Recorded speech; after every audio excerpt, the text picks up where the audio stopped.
प्रिय विद्यार्थियों, नमस्ते।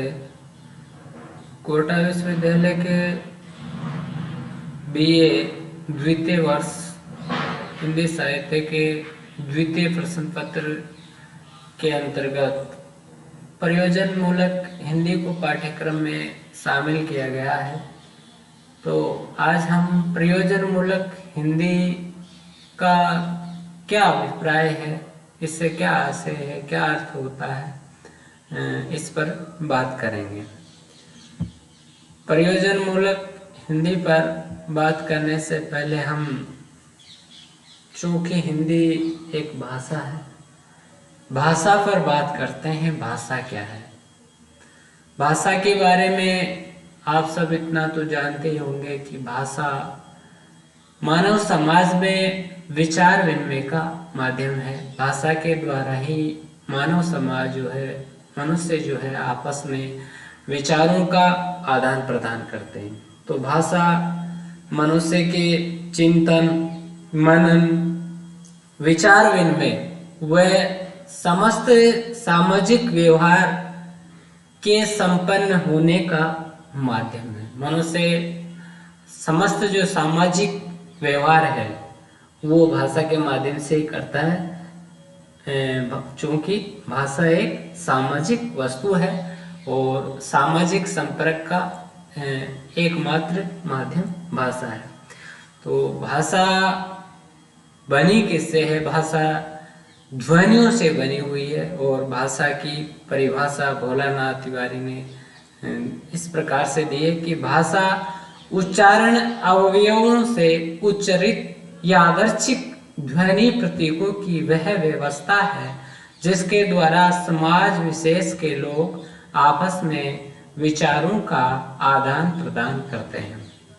यहाँ पर भोलानाथ तिवारी जी ने कहा है कि ध्वनि प्रतीकों की व्यवस्था है जिसका उच्चारण अवयव जैसे कंठ से किया जाता है, और उसका उपयोग क्या है?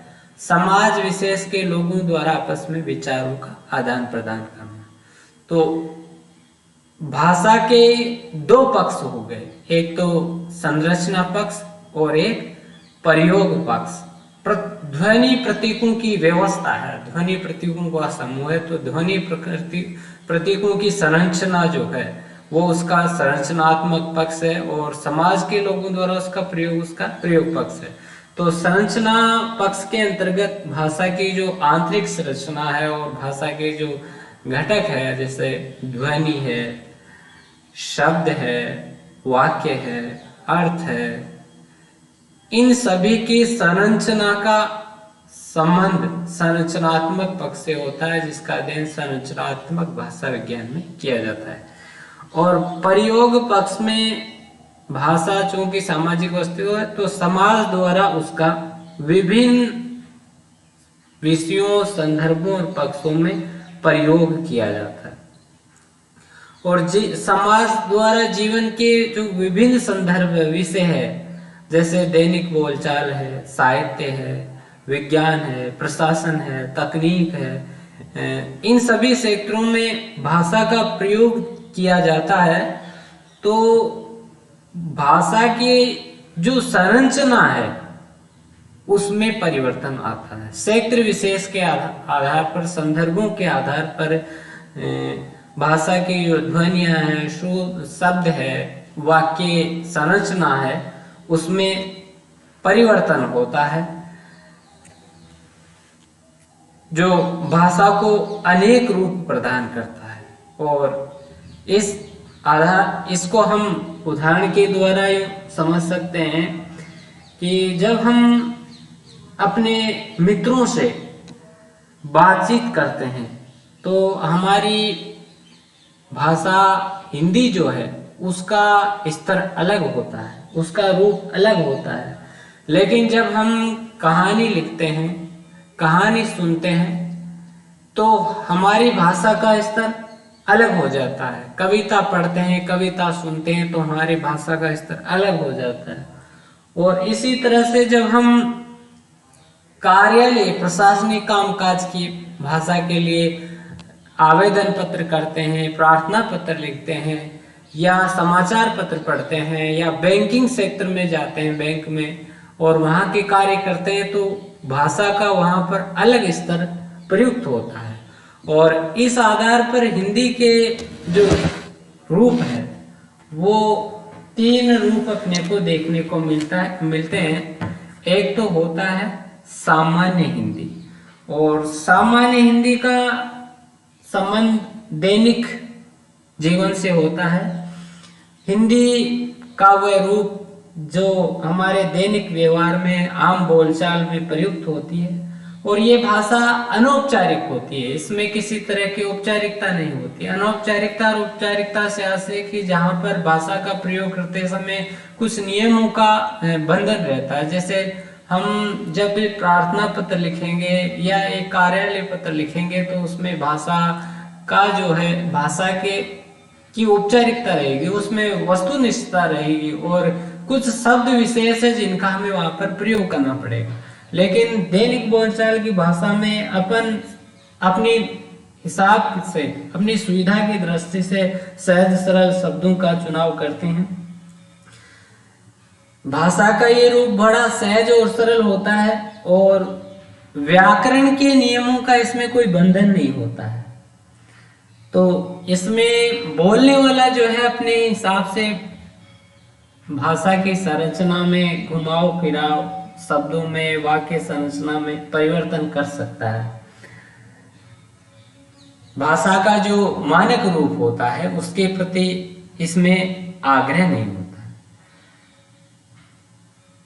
दूसरा है साहित्यिक हिंदी। साहित्यिक हिंदी वह हिंदी है जो साहित्य के क्षेत्र में प्रयुक्त होती है। साहित्य की जो विभिन्न विधाएं हैं, कविता है, कहानी, नाटक है, उपन्यास है, निबंध है, इन सभी विधाओं में जो हिंदी का रूप प्रयुक्त होता है वो साहित्यिक हिंदी रूप है।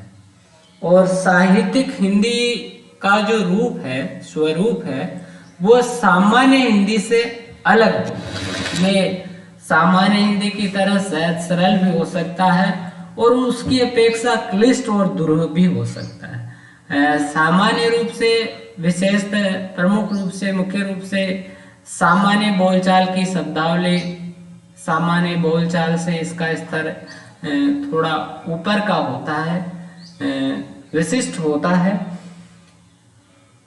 इसमें लेखक जो है वो शब्दों को परंपरागत अर्थों से भी भिन्न अर्थों में प्रयुक्त कर सकता है और शब्द और वाक्य संरचना के स्तर पर इसमें लेखक को पर्याप्त छूट हो सकती है। इसमें जरूरी नहीं है कि शब्दों के वही कोशगत अर्थ निकले। कवि जो है लक्षणा में, व्यंजना में भी शब्दों के प्रयोग करता है और वहां पर प्रसंगानुसार अलग अलग अर्थ शब्दों के निकलते हैं, मूल अर्थ से भी अलग अर्थ निकलते हैं। लक्षणा शब्द शक्ति के बारे में आप जानते होंगे, जैसे राधा तो गाय है, अब यहाँ पर ये लक्षणा शब्द शक्ति है। तो ये साहित्य की, हम किसी से सामान्य मित्र से बात करते हैं कि तो कहते हैं कि बहुत दिनों बाद मिलता है, तो कि बहुत दिनों बाद मिले। साहित्य में ईद के चांद हो गए। किसी की सुंदरता के बारे में कहते हैं तो कहते हैं कि तुम बहुत सुंदर लग रहे हो, लेकिन वो आज तो तुम चांद के समान या फूल के समान खिल रहे हो। तो वहां पर वो साहित्यिक भाषा आ जाती है जिसमें लक्षणा में, व्यंजना में और अलंकारों की उसमें प्रधानता हो सकती है, कलात्मकता हो सकती है। तो इसमें लेखक शब्दों और वाक्य संरचना में अपने हिसाब से परिवर्तन करता रहता है और उनके अर्थ जो है वो परंपरागत अर्थों से भिन्न हो सकते हैं। तीसरी है प्रयोजन मूलक हिंदी। प्रयोजन मूलक हिंदी जो है ये आधुनिक काल में जो है प्रचलन में आई है। विशेष रूप से साहित्य और दैनिक बोलचाल के अलावा भी हमारे जीवन में विशिष्ट जीवन की विशिष्ट आवश्यकताओं की पूर्ति के लिए समाज के अनेक क्षेत्र होते हैं, जीवन के अनेक क्षेत्र होते हैं, और जीवन की विशिष्ट आवश्यकताओं की पूर्ति के लिए हमें उन क्षेत्रों से संबंधित जो है भाषा व्यवहार करना पड़ता है। और इस दृष्टि से समाज के भी अनेक छोटे छोटे समाज बन जाते हैं एक बृहद समाज के भीतर। जैसे कार्यालय का समाज अलग हो सकता है, बैंक का समाज अलग हो सकता है, और सब्जी मंडी का समाज अलग हो सकता है। और इन सभी समाजों में, छोटे छोटे समाजों में प्रयुक्त होने वाली जो भाषा है उसका स्तर अलग अलग होता है, भाषा संरचना अलग अलग होती है और विशिष्ट होती है। तो जीवन की विभिन्न आवश्यकताओं की पूर्ति के लिए विभिन्न क्षेत्रों में विशेष प्रयोजन के लिए जो हिंदी प्रयुक्त होती है वो प्रयोजन मूलक हिंदी कहलाती है। जैसे मैंने कहा था कि अपन कार्यालय के लिए पत्र लिखते हैं, बैंक को काम करते हैं या समाचार पत्र देखते हैं, तो वहां पर जो हिंदी का रूप है वो प्रयोजन मूलक हिंदी है, क्योंकि इसमें एक विशिष्ट रूप होता है भाषा का। विज्ञान की शब्दावली पढ़ते हैं तो वहां विशिष्ट रूप होता है। तो हिंदी के 3 रूप, सामान्य हिंदी, साहित्यिक हिंदी और प्रयोजन मूलक हिंदी। और इन सभी की शब्दावली में भी अंतर होता है, क्योंकि प्रयोजन मूलक जो हिंदी है उसकी शब्दावली स्पष्ट और वस्तुनिष्ठ होती है।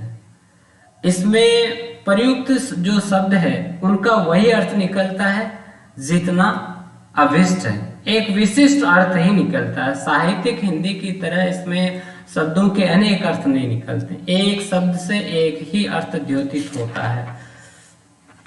और विषय के आधार पर शब्दों के अर्थ बदल सकते हैं। उस क्षेत्र विशेष में शब्द और वाक्य संरचना जो है अलग अलग होती है। तो प्रयोजन मूलक हिंदी क्या है, इसको शाब्दिक दृष्टि से अगर अपन देखें तो प्रयोजन मूलक हिंदी में 3 शब्द है, प्रयोजन, मूलक और हिंदी। प्रयोजन यहाँ मूल शब्द के रूप में प्रयुक्त हुआ है, मूलक जो है प्रत्यय के रूप में। तो प्रयोजन का उद्देश्य अर्थ होता है उद्देश्य या लक्ष्य। तो प्रयोजन मूलक का अर्थ हुआ वे भाषा जो किसी विशेष उद्देश्य के लिए प्रयुक्त होती है। इस आधार पर प्रयोजन मूलक जो हिंदी है वो वह हिंदी है जो किसी विशिष्ट प्रयोजन के लिए या किसी विशिष्ट उद्देश्य की पूर्ति के लिए प्रयुक्त होती है, वह प्रयोजन मूलक हिंदी है। तो अपन सामान्य अर्थ प्रयोजन मूलक हिंदी का कह सकते हैं कि किसी विशिष्ट उद्देश्य की सिद्धि के लिए प्रयुक्त जो हिंदी है वो प्रयोजन मूलक हिंदी। प्रयोजन मूलक हिंदी से अभिप्राय हिंदी के उस रूप से है जो किसी विशिष्ट उद्देश्य की पूर्ति के लिए प्रयुक्त होता है। और प्रयोजन मूलक हिंदी के लिए अन्य शब्द जो है कामकाजी या व्यवहारिक हिंदी भाषा भी कहा जाता है। सामान्य बोलचाल और साहित्य से इतर दैनिक जो सामाजिक कार्यों में जीवन की आजीविका से संबंधित क्षेत्रों में जिस हिंदी का प्रयोग किया जाता है वो प्रयोजन मूलक हिंदी है, और उसका एक विशिष्ट उद्देश्य होता है, विशिष्ट भाषिक संरचना होती है, और उसे कामकाजी या व्यवहारिक हिंदी भी कहा जाता है। अंग्रेजी में प्रयोजन मूलक हिंदी जो है उसके लिए फंक्शनल लैंग्वेज शब्द प्रयुक्त है, और उसी का पर्याय इसको प्रयोजन मूलक हिंदी को माना जाता है। प्रयोजन मूलक हिंदी का स्वरूप समझने के लिए हम जो है प्रयोजन मूलक हिंदी की साहित्य से क्या भिन्नता है इसको समझने के लिए मोटूरी सत्यनारायण के प्रयोजन मूलक हिंदी के संबंध में जो कथन है उसको देखते हैं कि जीवन की आवश्यकताओं की पूर्ति के लिए उपयोग में लाए जाने वाले हिंदी ही प्रयोजन मूलक हिंदी है। प्रयोजन मूलक हिंदी का अर्थ संबंध जो है समाज के जीवन के उन क्षेत्रों से है जो समाज में व्यवहार करने के लिए और जीवन की आवश्यकताओं की पूर्ति के लिए काम है। जैसे बैंक से संबंधित काम है, व्यापार से संबंधित काम है, और कानून से संबंधित काम है, कार्यालय से संबंधित काम है, उन सभी में ये प्रयोजन मूलक हिंदी काम है। भाषा के दो पक्षीय प्रकार होते हैं। एक का संबंध हमारी सौंदर्यपरक अनुभूति का आलंबन होता है, और यह आत्म केंद्रित और आत्म सुख का उपकरण होता है। सौंदर्यपरक अनुभूति का आलंबन यहाँ पर साहित्यिक जो है, भाषा की बात, साहित्यिक हिंदी की बात मोटूरी सत्यनारायण कर रहे हैं।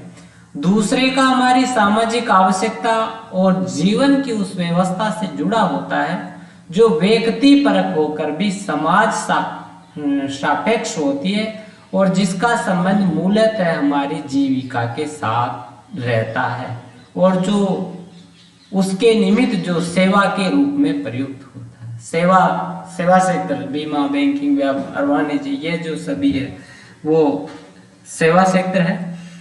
तो प्रयोजन, भाषा का दूसरा पक्षी भाषा का प्रयोजन मूलक संदर्भ। दूसरा पक्ष कौन सा? जो सामाजिक आवश्यकता और जीवन की सामाजिक आवश्यकता से जुड़ा हुआ है, जिसका संबंध किससे है? हमारी आजीविका से है। तो हमारी जीवन की आवश्यकता, हमारी आजीविका के लिए क्षेत्र विशेषों से संबंधित जो विशिष्ट हिंदी है, हिंदी का रूप है, वही प्रयोजन मूलक हिंदी है। तो प्रयोजन मूलक हिंदी की परिभाषा हम यूं कह सकते हैं कि हिंदी का वह प्रयुक्ति परक विशिष्ट रूप जो विषयगत और संदर्भगत प्रयोजन के लिए विशिष्ट भाषिक संरचना द्वारा प्रयुक्त किया जाता है। इस परिभाषा में हम देखेंगे कि विषयगत और संदर्भगत, विषय के अनुसार और संदर्भों के अनुसार हिंदी का एक विशिष्ट भाषिक संरचना होती है। हर क्षेत्र की, हर विषय की जो भाषा संरचना है, शब्द और वाक्य संरचना, वो विशिष्ट होती है, और उसे ही क्या कहा जाता है? प्रयुक्ति। प्रयुक्ति, प्रोक्ति जिसको कहते हैं, जिसके बारे में हम अगले वीडियो में बात करेंगे। वो प्रयुक्ति परक विशिष्ट भाषा जो किसी विशेष प्रयोजन के लिए प्रयुक्त होती है, जिसको यहाँ पर विषयगत और संदर्भगत प्रयोजन कहा है। तो हिंदी का वह प्रयुक्ति परक विशिष्ट रूप जो विषयगत और संदर्भगत प्रयोजन के लिए विशिष्ट भाषिक संरचना द्वारा प्रयुक्त किया जाता है, और सरकारी प्रशासन तथा विज्ञान एवं प्रौद्योगिकी के अनेक वित्त क्षेत्रों को अभिव्यक्ति प्रदान करने में सक्षम सिद्ध होता है। जो जीवन के विभिन्न क्षेत्र जो है, चाहे सरकारी कार्यालय हो, विज्ञान हो, प्रौद्योगिकी हो, समाज विज्ञान से संबंधित विषय हो, पत्रकारिता हो, व्यापार वाणिज्य हो, इन सभी के क्षेत्रों को अभिव्यक्ति प्रदान करने में हिंदी भाषा का विशिष्ट प्रयोजन के लिए प्रयुक्त जो भाषिक स्वरूप है, वो प्रयोजन मूलक हिंदी है। और हर क्षेत्र में, हर विषय में प्रयोजन मूलक हिंदी की एक विशिष्ट भाषिक संरचना होती है। तो विद्यार्थियों, प्रयोजन मूलक हिंदी से आप का सामान्य अर्थ से आप परिचित हुए होंगे कि प्रयोजन मूलक हिंदी जीवन की आवश्यकताओं की पूर्ति के लिए विशिष्ट उद्देश्य से प्रयुक्त हिंदी है, और इसका हर क्षेत्र और विषय के अनुसार, संदर्भों के अनुसार इसकी जो भाषिक संरचना है वो विशिष्ट होती है।